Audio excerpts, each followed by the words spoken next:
दोस्तों, रिलायंस पावर की बात करें तो स्टॉक के अंदर गिरावट काफ़ी बड़ी हुई कल। स्टॉक अपने ऊपरी लेवल से काफ़ी नीचे भी आ गया है।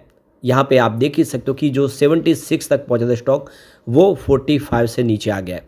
और सिर्फ रिलायंस पावर की बात नहीं है, रिलायंस इंफ्रा में भी बहुत ज़्यादा गिरावट हो चुकी है। ऐसे में जो निवेशक जिन्होंने काफ़ी ऊपर के प्राइस पे खरीदारी की है, उनको अब बहुत भारी चिंता हो रही है कि आखिर क्या होगा उनके निवेश का। तो यहाँ पे कुछ बड़ी अपडेट निकल के आ रही है जिनको हम एक एक करके डिस्कस करेंगे। गुजरात से बहुत अच्छी गुड न्यूज़ निकल के आ रही है। आने वाले समय इसका फ़ायदा रिलायंस पावर उठा सकता है। तो क्या है पूरी अपडेट उसको समझेंगे। वैसे तो आप देखें तो इस समय कभी खुशी कभी गम की इस सिचुएशन बिल्कुल बनी हुई है रिलायंस पावर, रिलायंस इंफ्रा के लिए और अनिल अंबानी के लिए, क्योंकि एक दिन अच्छी गुड न्यूज़ आती है तो उसके पीछे बैड न्यूज़ तैयार रहती है। पुराने जो मामले वो फिर रह रह के निकल के आते हैं। कंपनी की तरफ से कोशिश है कि बिजनेस को आगे बढ़ाया जाए। अगेन आने वाले समय क्या उम्मीद बनेगी उसको जानने की कोशिश करेंगे इस वीडियो के माध्यम से। लेकिन फ्रेंड्स, उससे पहले अगर आप पहली बार हमारे चैनल पे आए तो चैनल को सब्सक्राइब कर दीजिए, एक बेल आइकॉन दबा दीजिए ताकि जब भी नया वीडियो बने पहला नोटिफिकेशन आपको मिले। वीडियो पसंद आए तो लाइक से ज़रूर कीजिए। चलो फ्रेंड्स, वीडियो स्टार्ट करते हैं। मैं हूँ आपका दोस्त एसपी दवे और हमारे अपने चैनल ऑनलाइन कमाई में आपका बहुत बहुत स्वागत है। तो सबसे पहले रिलायंस पावर के कारोबार की बात करें, 44.75 पर क्लोजिंग थी, जहाँ पे 3.74% की गिरावट देखने को मिली। तो यही रिलायंस पावर का स्टॉक है जो पिछले दिनों रॉकेट की गति से दौड़ रहा था और बहुत भारी वॉल्यूम में कामकाज हो रहा था। और ऐसे में आप देखें तो बहुत सारे रिटेल निवेशकों ने भी उस दौड़ में हिस्सा लिया और उसमें खरीदारी कर ली, लेकिन वो काफ़ी ऊपर के लेवल में फंस गए। कोई यहाँ पे 60 रुपये, कोई 65, कोई 70 तक फंस गया। और अब आप स्टॉक की 44 पे आए तो बहुत ज़्यादा पैनिक सेलिंग भी शुरू हो जाती है। रिटेल इन्वेस्टर बहुत जल्दी डर के बेच देते हैं शेयर।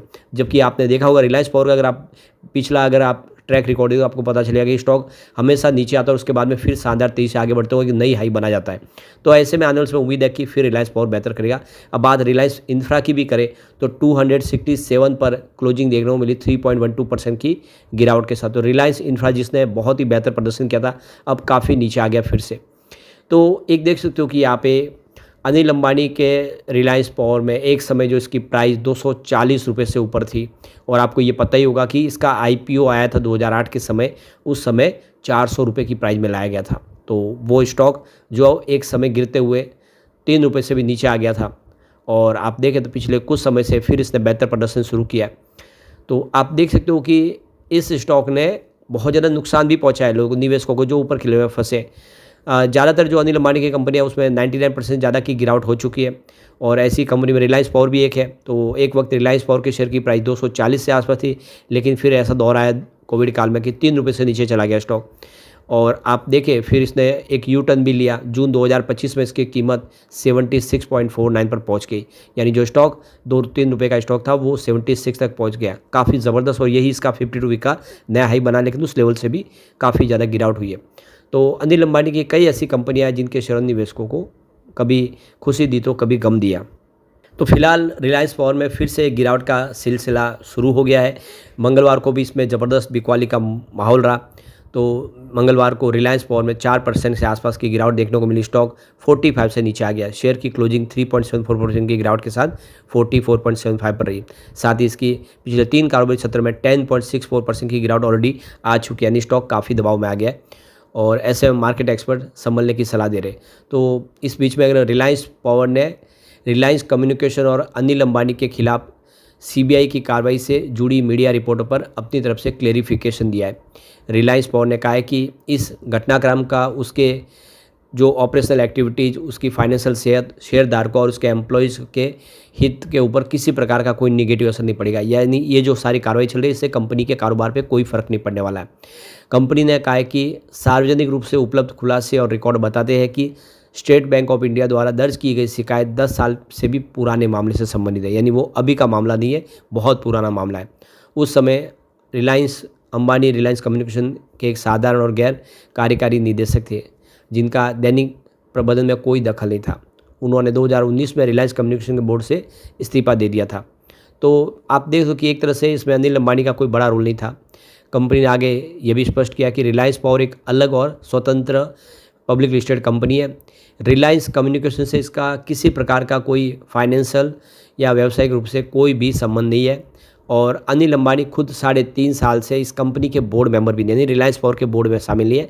इसीलिए इससे कोई डरने वाली बात नहीं है। जो भी निवेशक है उनको चिंता नहीं करनी चाहिए। अगर पुराने मामले में कोई प्रॉब्लम होती है तो इससे रिलायंस पावर को कोई फ़र्क नहीं पड़ेगा।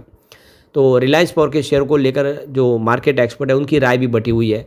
वेल्थ मिल सिक्योरिटीज़ में इक्विटी स्टडी निदेशक क्रांति बैठनी ने हाल में ही अस्थिरता का हवाले देते हुए बिजनेस टुडे से कहा है कि यह शेयर हाई रिस्क लेने की क्षमता वाले निवेशकों के लिए उपयुक्त है।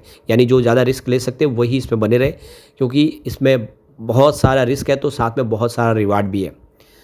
अब एक जो बड़ी गुड न्यूज़ निकल के आ रही है वो है गुजरात से। तो देखो कि गुजरात ने यहाँ पे रिन्यूएबल एनर्जी पॉलिसी को रिवाइज़ किया है और आने वाले समय आप देख सकते हो कि काफ़ी तेज़ी से प्रोजेक्ट बढ़ाए जाएंगे। तो देखो कि यहाँ पे गुजरात सरकार ने आरई पॉलिसी 2023 को यहाँ पे रिवाइज़ कर दिया है और इसका मकसद है कि डिस्कॉम सोलर पावर प्रोजेक्ट के लिए आने वाले समय ज़्यादा से ज़्यादा बिजली का निर्माण करे। देख सकते हो कि गुजरात सरकार ने नया नोटिफिकेशन जारी किया। इस गाइडलाइन के तहत देखें तो रिन्यूएबल एनर्जी के जो स्मॉल प्रोजेक्ट है उनके लिए बहुत ज़्यादा राह आसान कर दी गई है। तो देखो कि गुजरात इलेक्ट्रिसिटी रेगुलेटरी कमीशन की तरफ से टैरिफ ऑर्डर पास किया गया 2024 के तहत। तो ये जो अमेंडमेंट किया गया जिसमें क्लेरिफाई किया गया कि जो सोलर प्रोजेक्ट जो 5 मेगावाट तक है और जो विंड प्रोजेक्ट जो 10 मेगावाट तक है और वो इलेक्ट्रिसिटी से डिस्ट्रीब्यूशन लाइसेंस प्राप्त करने के लिए उनको कॉम्पिटिटिव बिडिंग प्रोसेस से गुजरने की ज़रूरत नहीं है। तो इसके लिए एक फिक्स टैरिफ लागू किया जा रहा है जिसकी वजह से ज़्यादा निवेशक है इसमें निवेश करें।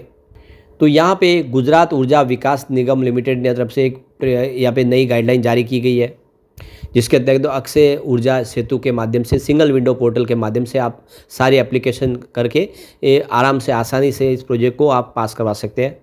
यहाँ पे रजिस्ट्रेशन फ़ी मात्र 10,000 पर मेगावाट के हिसाब से रखी गई है।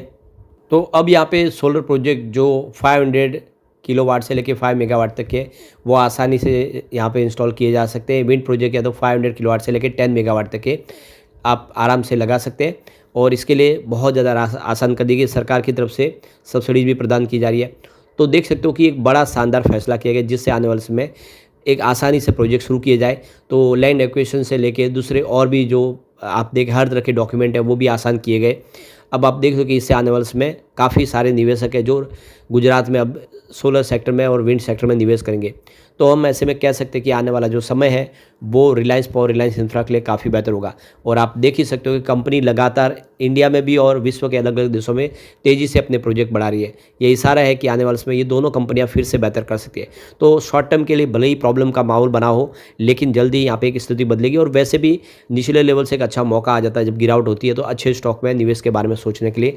और रिलायंस पावर रिलायंस इंफ्रा जो इस समय उगते हुए सूर्य दिखाई दे रहे हैं जो आने वाले समय बहुत बेहतर करते हुए दिखाई दे सकते हैं। लेकिन फ्रेंड्स कोई भी इन्वेस्टमेंट करने से पहले अपने फाइनेंशियल एडवाइजर से एडवाइस ले ले या अपना खुद का रिसर्च करें, क्योंकि मैंने वीडियो आपके एजुकेशनल पर्पज़ के लिए ही बनाया। वीडियो पसंद आए तो लाइक से जरूर कीजिए और चैनल को सब्सक्राइब कर दीजिए। Thank you friends.